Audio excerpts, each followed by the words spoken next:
Hey everybody, it has been almost 2 years since I did my last video on the best 7 beginner teams in Galaxy of Heroes, and it's definitely time for an update, and this guy is definitely going to be featured. Some of these teams are going to be repeats, some of them are going to be mostly the same with a little bit of a touch-up or change for the present day, and some are going to be completely new to the list, and actually really exciting teams for new accounts. So let's start with the Phoenix squad. So this is the perennial beginner team. This is definitely the one I still recommend starting with. This is the focal point at the beginning of my free-to-play farming guide, and still I think is worthwhile in 2026. Now, a lot of people might notice that we have Ezra right here instead of Kanan. That is kind of a little bit of a 2026 edition, because we have in this year, at least until November, unless they extend it, with these anniversary requests, we get a free Ezra to Gear 13 with his Zetas. We get these four, all these five, I think, to Gear 13 with their Zetas for free with the quest line. So while Kanan, I think, is overall a better unit, I do think for a beginner player, Ezra is no slouch. He does a lot of damage. He's really easy to work with, especially in like Galactic War. Conquest, he had some initiative, add some damage, and if you're going all on the offensive and not trying to like stall things out, he's actually doing really well, and you don't have to pay for his Zeta if you get that token. Now, if it's like, you know, after that year, this is the correct squad to use. Kanan as the last member, Ezra and Zeb coming out as weaker, although Sabine, if you can't get her Zeta, Zeb can start looking better there because he gives more survivability and protection. But this is a team that's going to get you through a lot of 2 different assault battles, pretty much all the way through military might if you build them up, and a lot of the way through, or at least potentially through challenge tier 1 of Secrets and Shadows, whatever the Phoenix Night Sister one is. So they're going to be a lot of bang for your buck, and the Terminator loop is so nice, just getting you through, escorting you through the early stages of the game. Must have for pretty much every beginner player. And the other side of the same coin is if you decide to do more of a dark side focused start, or maybe you're really gunning for Executor and you're going to be building up your Imperial Troopers a little bit along the way, the standard old school Veers Piet team is going to be a great beginner team. In my free-to-play farming guide, I don't outright endorse going for them. I say I skip them as like a large development until I was going for Executor, but they are going to get you a lot. They're going to get you 2 different assault battles, the Rebel Roundup and Forest Moon with Empire, but there are ways to substitute around them. You could use Bounty Hunters on Rebel Roundup and like a Palpatine team on Forest Moon, although that is the hard way to go about it. Or you could do a combination of this with Imperial Super Commando and Gar Saxon, but I'm not a huge expert on that. Why I have Scout Trooper here is because I am a firm believer in Leia as being the first Galactic Legend, and you need a Relic 7 Scout Trooper for that. And Scout Trooper is just overall a pretty strong unit.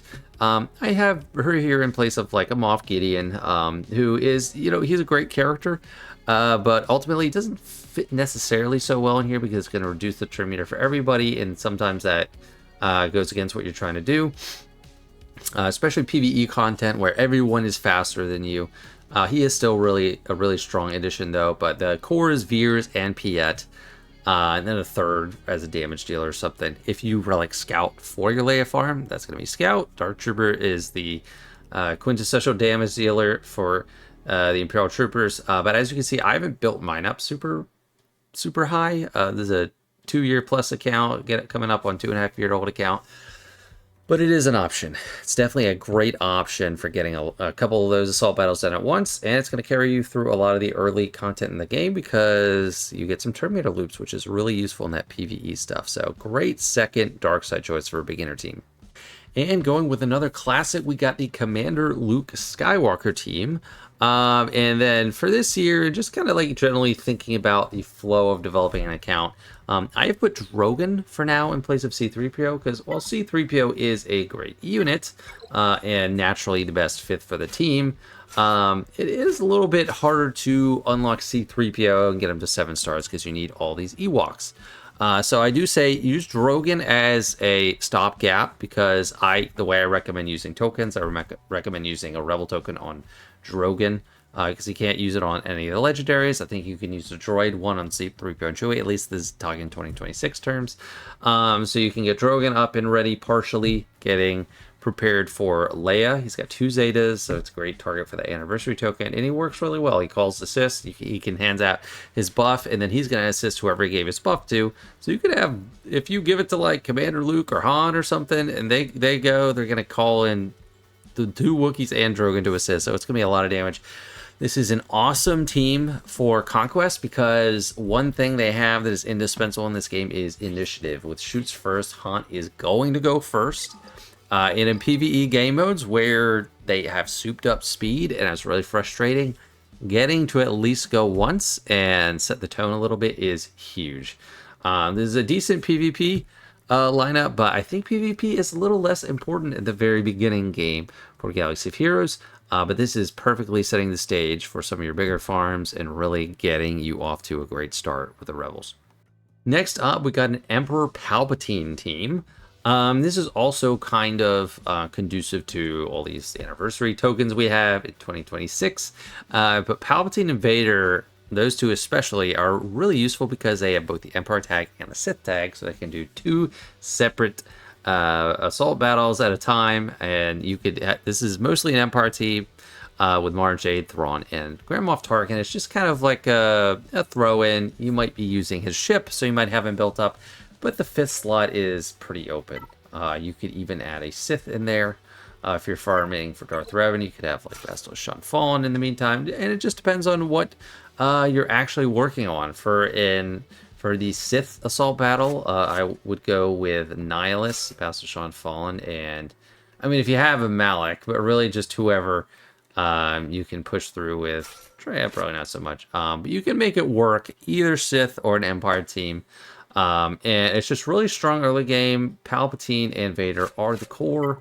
They're going to get things, Vader's going to get some things going once you have Palpatine's Zeta, and you can just run circles around people. Admiral Piet is not a bad addition too. If you're not going the Imperial Trooper route, you can put Piet on this team, and you can get a lot of Embers trapped to get Darth Vader's damage really high. It's just a really good dark side team. So this is actually my team of choice. Whenever I go through the beginning of the game, my dark side team. Mara Jade is indispensable as well. I think she's a great Empire token target if after Darth Vader. But she's just great. You're going to need her to farm Starkiller, and she's going to be, I mean, she works so well with Emperor Palpatine. It's not always, because even when you hit Starkiller, you replace, and she fits in well there too. And then when you if you're late game, you get Starkiller with a Stranger or something, you can add in the newer Darth Vader. This guy, but that's not really part of my beginner theme right now, although maybe in the future, maybe that will be a choice. Who knows?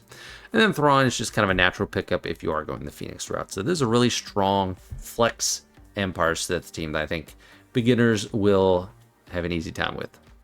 Next up, this is kind of an alteration of the team I had the last time I had a beginner teams video. So I'm thinking a Jedi team with Jedi Knight Revan, but Master Qui-Gon and Padawan Obi-Wan is consistently heralded as one of the best early investments you can make, and I do agree, because they have their own assault battle. Just those two can get a lot done, and Padawan Obi-Wan, with his Conquest Omicron, is honestly one of, if not the single first Omicron I think a newer account should apply. It's going to help you dramatically with Conquest, and he fits super well into any team. Obviously, he's designed for Queen Amidala eventually, but it takes a very long time to get Queen Amidala.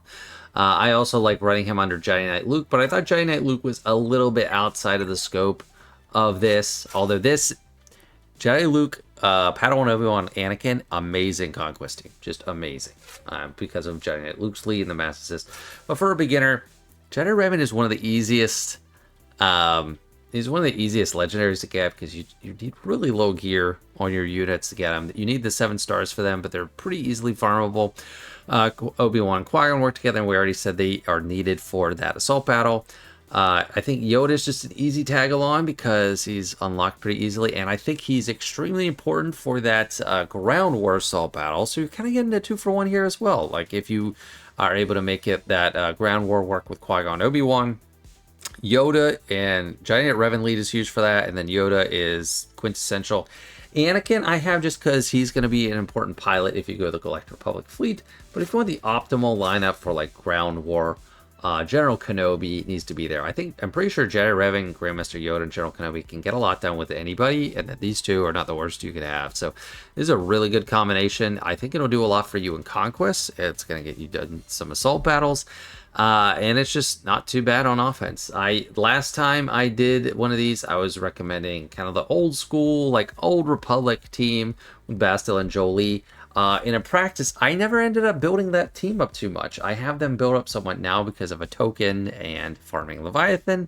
But I think this is more of a practical way to approach the Jedi. But you're definitely missing out if you don't build up Jedi Revan in some capacity. Next team, and our second to last, is a Traya team. And I don't think I featured this team last time because Nihilus was a little bit of a more trickier task to farm. But now he's in Galactic War Store. So that combined with Trey being farmable directly with the guild raid tokens, SWGOH being super easy squad arena, and then you can literally throw Darth Vader on the team and he's amazing. This is an awesome beginner team. So Vader, depending on the game mode, if it's Grand Arena, yeah, you gotta pick one and stick with it. But depending on what you're doing, he can migrate. And once I unlocked Starkiller, I just realized how phenomenal he was with Traya, and he does some massive damage. This is primarily Grand Arena, and this is one of the first Grand Arena Omicrons I think you should apply. And I think it's one of the most, if not the most accessible end game teams for a beginner player. All these characters are so easy to get, and they are just amazing. Like, this team is still viable for me in Kyra 1 in 2026. The natural fifth is Talon. Talon's a little bit unfriendly to farm because she's a high energy Cantina battle node, and she's just kind of a passive participant, but she has started doing a lot more damage lately if you have some relics on her. But truthfully, I think you could add a variety of characters here, just depending on what you have. Just any kind of Sith. Sith Empire Trooper is decent. I do think Talon is the best. If you're doing... I don't recommend Trail Lead for places of power, assault battle. Like I said earlier, I think you need Palpatine Lead for that. But Bastille Shan Fallen is amazing, even if you're not farming Darth Revan, which I do recommend farming Darth Revan at some point. But Bastille Shan Fallen is phenomenal with all of her debuff spread, her AoE when there's shock. No, I reversed this. This is the AoE with the shock. That's fear, and she juices up the lead as long as they're a Sith, and it's not limited to Darth Revan or anything. So you're gonna get defense, potency, foresight, tenacity. There's a lot going on there. So I do think Traya is a bona fide beginner team. So it's an awesome option if you're looking to invest in something that's not going to go out of style. But the final team, and the newest addition that I'm happy to add as a beginner team, in my opinion, is the Great Mothers team. So this is a pretty new team, but this is one of the best teams that you just farm directly. You can farm all these characters straight up. There's no legendaries on it, but it is legitimately one of the strongest teams out there. It is a good amount of difficult farms, and they are mostly Chirotech units, with the exception of Spirit. Spirit's the easiest farm, and that's one of the damage dealers. But this is a team that's phenomenal in 3v3, 5v5. If you go into 3v3, Night Trooper and Death Trooper, you could have Enoch in there, and that's a viable team, and they have their own assault battle. There's also a team that can get that Secrets and Shadows. I think that's it. The Night Sister assault battle done very easily if you have them built up. And one thing that changes the math when it comes to worrying about Chirotech so much is because we have this Coliseum mechanic where we're getting these tokens. And you don't have to be like me by farming the gold tokens. Like, I have a very developed roster at this point on this alt account. I have good crystal income, so I can afford to build up my team and go for an Erodium token. But there's these Carbonite tokens. Anyone can, hoard a few of these and get them. And you're not going to get a lot of stars, but you can get all the way to Gear 12 and skip the Chirotech. You can skip that whole Chirotech bottleneck I'd say Great Mothers first if you're going to get one of those, then Morgan, because that's the core of the team, and then you can farm up Spirit. That can work in a 3v3 context. In 5v5, you could underman a lot of stuff. And then in Conquest, they're phenomenal. So I think of Conquest a lot when I'm thinking of beginner teams and performance. There's like Assault Battles, and then there's Conquest. Because PvP, the return on investment is not there for a long time. What you should do to build up your roster is focus on the PvE stuff, and Conquest is a big part of that.